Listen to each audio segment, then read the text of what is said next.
Olá, que a graça e a paz do Senhor Jesus esteja no teu coração. Estamos aqui em casa, embaixo da laranjeira, mais uma vez gravando um vídeo, graças a Deus com saúde, garganta um pouquinho rouca, mas é saúde. Estou aqui embaixo dessa área aqui que eu estou dando uma reformadinha, guardando material para fazer um galinheiro novo. Estou aqui na companhia ilustre do meu amigo Billy, meu cachorrinho, né, um bichinho que Deus preparou para cuidar dele, né? Eu recebi ele de doação há alguns anos, né? 2 anos. E eu tenho tratado ele com carinho, tudo, um animalzinho de estimação. Meu companheirinho aqui em casa, meu guardião. Bem, não parece, né? É meio frufru, não parece, mas é guardião. É guardião.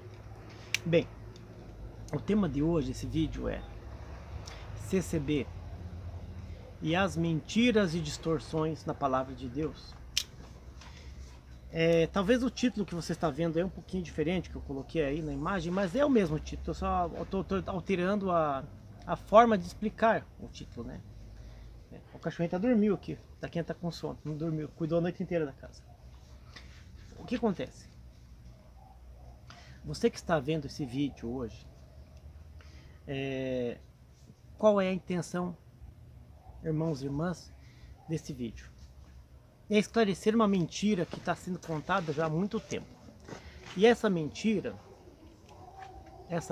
ela tem sido praticada pelo pessoal do Ministério da CCB, tanto cooperadores como anciães, diáconos, e povo mesmo, a população, as irmãos, a irmandade, né? A irmandade mente mesmo, na cara dura, mente, né? Para poder passar para os irmãos e para as irmãs algum tipo de pensamento próprio deles. Não vou dizer tese, pensamento próprio mesmo deles. Então distorcem a palavra de Deus. Pega-se um versículo ou outro aleatório e aquilo torna-se um jargão, torna-se algo que vai correr boca a boca, púlpito, e sempre falando de um assunto que é interesse deles. Pegam-se versículos aleatórios do passado, do Novo Testamento, do Velho Testamento, e vão distorcer o versículo de uma forma para que esse versículo possa dar embasamento, credibilidade ao que está falando. Interessante, quando é Velho Testamento, eles pegam lá no Velho Testamento e não é como no Novo Testamento, onde tem as palavras do Senhor Jesus. Velho Testamento, profetas, né? Profetas, salmistas, historiadores, guerreiros, reis e assim por diante. E vão tentar colocar isso como uma verdade divina, uma verdade intrínseca. Você tem visto um jargão, visto e ouvido, né? Um jargão muito mal interpretado, um texto da Bíblia, que criou-se um jargão. Mas você acha que talvez não tenha finalidade, mas tem um segredo oculto aí. O jargão é Jeremias 17, no versículo 5. Mas geralmente eles leem somente a primeira parte do versículo, porque o versículo é dividido em 2 partes. E Jeremias 17 diz assim: maldito o homem que confia no homem e faz da carne o seu braço. Isso está na versão Ferreira Almeida, antiga, né? E na atualizada, na online, na revista e corrigida, sempre tem algumas diferencinhas, né? Pequenas diferencinhas linguísticas. Mas existe nesse versículo um segredo oculto. Porque esse versículo, ele não é que ele foi alterado, ele não foi alterado, mas ele está no português arcaico. E o significado das palavras originais são outros, muito parecidos, mas são outros. O capítulo inteiro trata do tema de confiarmos em Deus e não confiarmos tanto no ser humano, né? No sentido de confiar mais em Deus, mas confiar no ser humano. Porque nós cristãos não somos judeus. Nós devemos confiar no próximo. Não a todo o próximo, mas nós temos o Espírito Santo, temos o conhecimento da realidade. O discernimento nós temos. E isso não impede que sejamos enganados, lesados. Mas também, se formos enganados, lesados, somos ensinados a receber e aceitar o dano. Então por que não confiar no próximo? A gente vai para o céu sozinho? Você que está aqui vendo o vídeo hoje, irmão ou irmã, você vai entrar no céu sozinho? Tá bom? Se você vai entrar no céu sozinho, tudo bem. Mas eu pergunto, você que está vendo esse vídeo agora, Você vai entrar no céu, vai morar lá sozinho no céu. Sozinho. É isso? Não vai morar mais ninguém. Não temos que viver em sociedade. Ora, os apóstolos de Cristo viviam em sociedade. Não estou dizendo comunismo, estou dizendo sociedade. Eles viviam em comum. Tinham bens em comum, comiam em comum, vestiam em comum, se ajudavam mutuamente. O apóstolo Paulo, a partir da segunda metade do cristianismo instituído, quando ele veio reformar as igrejas e instituir as igrejas de uma forma, né? Vamos dizer, reformar no sentido de evitar que elas caíssem nas primeiras heresias, né? Então, quando ele veio para liderar a igreja para os gentios, ele também despojou algumas igrejas, tirou dinheiro de algumas igrejas de coleta para poder fazer viagem, né? Mas foi nesses momentos só. Mas ele vivia em comum, comiam simplesmente, vestiam simplesmente, tudo com modéstia, tudo com modéstia. Mas para que isso acontecesse, eles tinham que participar, um confiar no outro, a confiança era mútua. Agora, como é que a gente não pode confiar no próximo? Tá. O versículo diz assim: maldito é o homem que confia no homem e faz da carne o seu braço. Tá bom. Aí institui-se, né, a verdade na congregação cristã. Qual que é o interesse da congregação cristã no Brasil em promover esse tipo de pensamento?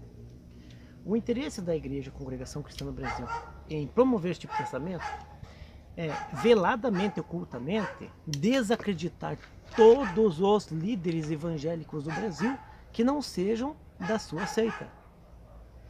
Esse é um segredo oculto. Como é que funciona? Funciona assim. Eles pregam assim: irmãos, né? Confie em Deus, não confie no homem, porque está escrito: maldito é o homem que confia no homem e faz da carne o seu braço. Aí acontece, passa um pouquinho de tempo no culto ou nos dias seguintes, né? Irmãos, porque aqui quem está te ensinando não é o homem, quem está te ensinando aqui é Jesus, é Deus, é o Espírito Santo que está falando aqui na boca do servo de Deus. Então aqui não é o homem. Então veja, liga-se um versículo com a palavra. Depois liga-se uma corrente de pensamento com o ensinamento deles, que eles criaram. Então as pessoas começam a acreditar: bem, peraí, mas se ali é o Espírito Santo, está falando aqui no púlpito, não é o homem. Não é o homem, é Deus. E se é Deus, o resto não é Deus. E tem cooperador em ancião que fala assim ainda: porque não olhe para nós, irmandade, não olhe para mim, irmãos. Olhe para Jesus, não olhe para Deus, para o Senhor Jesus, eles falam, né? Senhor Jesus, olhe para Deus. Porque está escrito: maldito é o homem que confia no homem e faz da carne o seu braço, né? Então a intenção, você pode ver que engraçado, é subliminar. Ela tem um efeito subliminar, porque ela começa de uma forma que aborda-se um tema bíblico do Antigo Testamento, do profeta Jeremias, pega seu versículo isolado e prega ele fora de contexto, porque não se prega o capítulo inteiro, prega-se o versículo só. Eu não vi, pode ser que minha memória esteja meio fraca, mas eu não vi nesses anos todos alguém chegar e falar sobre o capítulo inteiro de Jeremias 17. Porque a intenção é essa. Prega-se que o ser humano não deve confiar em si mesmo, não deve se confiar no próximo, nos parentes, no patrão, nos amigos, nos irmãos da igreja.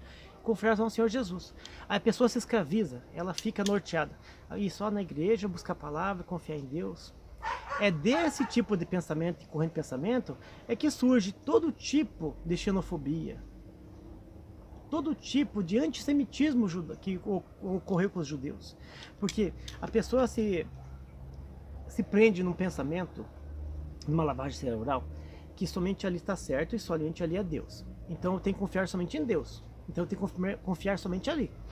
Dali surge aquele mau costume de buscar palavra. Porque não tem na Bíblia buscar a palavra. Diz que buscar ao Senhor Jesus Cristo em oração. Buscar a Deus em oração não é buscar palavra. Então dali surge buscar a palavra, os conselhos da palavra, como se fosse um oráculo, né? Se eu vou viajar, não vou viajar, se eu vou casar, não vou casar, se eu vou comprar, não vou comprar, né? Entendeu? Porque é ali que Deus fala. Então a pergunta a pessoa faz em casa, na oração. Aí como a pessoa não compreende a voz de Deus, ela vai ter que ir na igreja, porque é lá que Deus fala, na boca do ancião, do cooperador. Entendeu? Agora, se um irmão ou outra irmã der um conselho para ele, não. Vou buscar a palavra primeiro. Confirmação.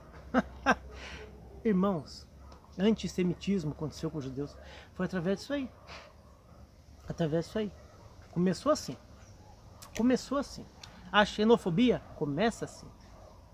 Porque é uma lavagem cerebral que ela vai trabalhar no seu subconsciente. A intenção dos cooperadores de CB realmente é isso: desacreditar todas as pessoas, todos os líderes evangélicos de outras igrejas, todos os parentes teus, e fazer que você se prenda somente a eles, com a desculpa de que eles são os emissários e porta-vozes de Deus. Bem, agora você me pergunta, qual que é a interpretação real de Jeremias 17? Agora eu vou entrar num tempo polêmico, talvez você não concorde comigo. Mas existe na exegese e também na hermenêutica teorias, né? Teorias. A gente vai discorrer sobre um assunto, vai ver o momento histórico, para quem foi escrito, para que povo foi escrito, que período foi escrito, quem escreveu, assim por diante, né? Na teologia tem assim. Só que existe a parte espiritual que a gente aprendeu na vida, né? Que muitas coisas têm um significado espiritual além da letra. Além da letra. Mas a letra é muito importante. Porque se não fosse a letra, não teríamos espiritual. Então, todas as coisas carnais e carne na Bíblia, ela é figura de linguagem de sabedoria humana. Você pode ver que muitas vezes nas denominações e nas seitas como a SCB, quando se fala em carne, é sabedoria humana, modo humano de operar, carnalidade, é compreensão humana, né? Compreensão humana. Então, quando Jeremias ele está falando para o povo se pegar a Deus, esquecer os reis, a esperança dos governos, ou no seu desejo de comprar e vender, ou também nos seus sucessos financeiros, Jeremias cita esse versículo: maldito é o homem que confia no homem e faz da carne o seu braço. Então veja, não é só o homem lá fora, exterior, é o homem em você também. Então veja, amaldiçoado é o homem que confia no homem, confia em si mesmo e faz da carne, ou seja, do seu modo de viver, da sua compreensão, da sua sabedoria, do seu conhecimento, tanto financeiro quanto religioso, do seu modo, a sua carne, o seu braço, faz da carne o seu braço. O braço é a sua força, a seu modo de viver. Então é ser humano, sabedoria, compreensão humana e modo de viver. Então é amaldiçoado na terra o homem que confia em si mesmo e ao próximo, né? Nessa parte, né? Nessa civilização humana mortal, nesse humanismo, né? Humanismo, e faz dessa confiança o seu modo de vida. O próprio Senhor Jesus falou assim, eu não lembro o versículo, mas no Novo Testamento tem uma passagem assim, porque está escrito assim: amanhã iremos a tal cidade, compraremos, negociemos, venderemos, faremos muito negócio, ganharemos muito dinheiro. Aí o Senhor diz assim: louco, né? Eu não sei se ele falou essa palavra louco, mas ele diz louco, né? O certo seria dizer: se Deus quiser, amanhã iremos. Se Deus quiser, viajaremos. Se Deus quiser, negociaremos. E assim por diante. Porque nós temos que deixar a vontade de Deus, ela estar acima da nossa vontade pessoal. Então, quando Jeremias, lá no versículo 5 do capítulo 17, ele fala: maldito, né, amaldiçoado será o homem que confiar no homem e fará da sua carne o seu braço. Ele está falando que nós devemos confiar primeiramente em Deus, deixar de confiar em nossas forças, porque não somos nada, né? E esperar na sua vontade, na sua virtude, e sermos gratos ao fazermos um bom negócio, gratos ao comprarmos, ao vendermos, a viajarmos, gratos por estarmos vivos, gratos por insucessos, damos glória em tudo. Talvez a gente fale assim, mas eu tinha um negócio tão bom lá e faliu. Deus não me ama. Não faça isso. Diga glória a Deus. Não foi a vontade de Deus. O mundo dá risada desse pensamento. O povo do mundo acha que esse é fanatismo, é sectarismo, você dizer que um insucesso seu, Deus tem a ver. E tem a ver, sim. Porque apesar de Deus estar tão distante de nós, a nossa sabedoria humana, Ele está tão próximo do nosso coração. A gente busca Ele e, buscando a Ele com sincero coração, Ele se apresenta a nós. Não com forma humana, não com palavras humanas, não com a voz humana. Mas você sente no teu coração. Você entende a vontade de Deus. Se não fosse para nós confiarmos no próximo, não poderíamos viver em família. O pai com a mãe já não casaria no civil nem na igreja. O pai com a mãe chegariam, teriam filhos e abandonariam os filhos dos orfanatos, porque ele não pode confiar no filho. Quando o filho começasse a ter uma certa conhecimento, certa ciência do que é mundo, né? 8, 9 anos de idade, o ser humano não poderia trabalhar numa empresa, porque o patrão não confiaria no seu funcionário, que ia fazer o trabalho certo. E nem o funcionário trabalharia na empresa, porque não confiaria que o patrão ia pagar ele em dia. Da mesma forma, a pessoa que planta, não plantaria porque teria medo, não confiaria que os trabalhadores viriam para colher. Existe uma esperança, e a esperança é o oposto desse pensamento. Esperança e confiança são duas coisas que andam junto. Então, os pregadores da CCB, operadores, anciãos, diáconos, e o povo em geral que evangeliza, e o povo que não evangeliza, mas que conversa, nas rodas de conversa, deixa muitas vezes essa heresia, esse jargão, falar muito alto. E geralmente é para desmerecer outras religiões. Talvez você não acredite, mas é realidade. Faça uma experiência e veja, medite. Use um pouco da tua inteligência. Então esse segredo é um dos segredos da pregação da CCB. É fazer daquele momento da pregação um momento muito especial. Não que não seja especial para aquele que o ouve, mas especial no sentido divino. Faz daquele momento de pregação um momento em que Deus está falando, não é o ser humano. E isso é mentira, é o ser humano que fala. Não é Deus que fala através do ser humano. Não, Deus não precisa falar através do ser humano. Deus não precisa falar através do ser humano. Deus toca nosso coração para falarmos das coisas. Toca nosso coração. Nós estamos tocados por nós mesmos quando nós sentimos o desejo de servir ao Senhor Jesus Cristo em alguma coisa e não sermos servos inúteis. Então nós pegamos e pregamos, falamos, exortamos, oramos pelas pessoas, pedimos oração, compartilhamos. Deus requer isso de nós.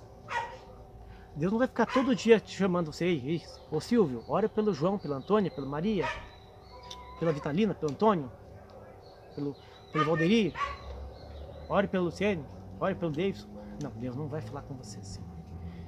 A obrigação do cristão não é obrigação imposta, mas é uma obrigação por fé. Você pegou uma carreira de fé. E essa carreira de fé é um compromisso com Deus, requer humildade, é espontâneo.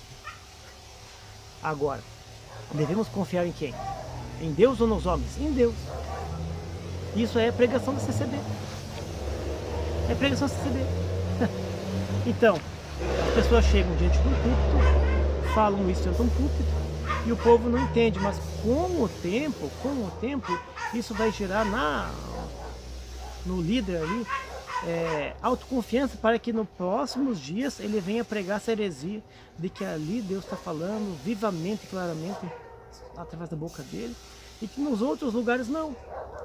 Porque ele já preparou o terreno. Assim como você prepara o terreno para plantar uma planta nova, ele já prepara o terreno. Eles vão colocando versículos e pensamentos que tem uma certa ordem para serem colocados, para fazer uma base, para que essa corrente de pensamento que eles vão impor esteja preparada. Então, quando se fala, maldito é o homem que confia no homem e faz a carne no seu braço, eles estão desacreditando a ciência, desacreditando pregadores evangélicos, desacreditando a realidade, para que a sua realidade e a sua guia espiritual, como dizem os espíritas e os CCBistas, a sua guia seja a do ancião, do cooperador do púlpito. Pode ser o faxineiro da igreja, pode ser o irmão com o estacionamento. Falar no púlpito lá é Deus.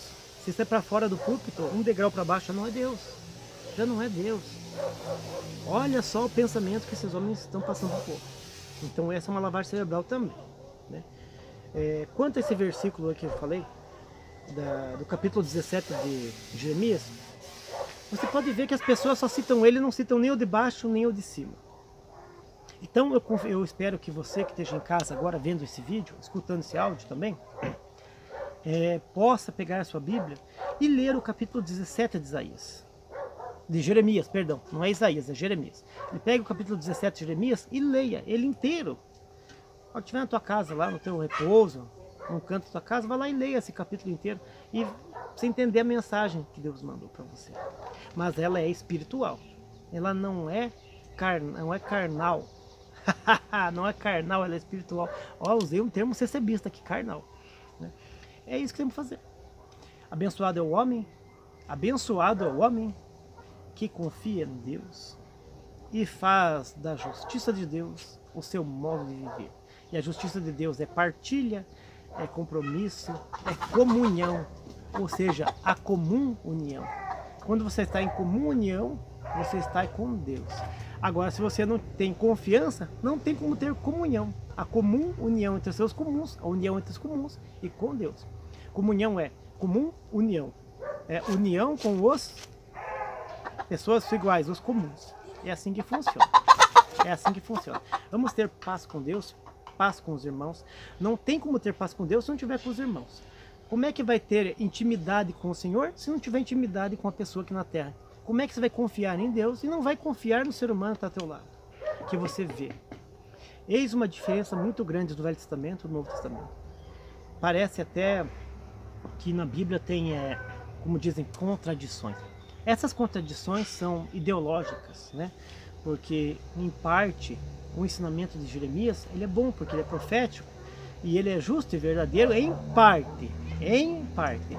É por isso que o Senhor Jesus se manifestou, para que toda a verdade viesse.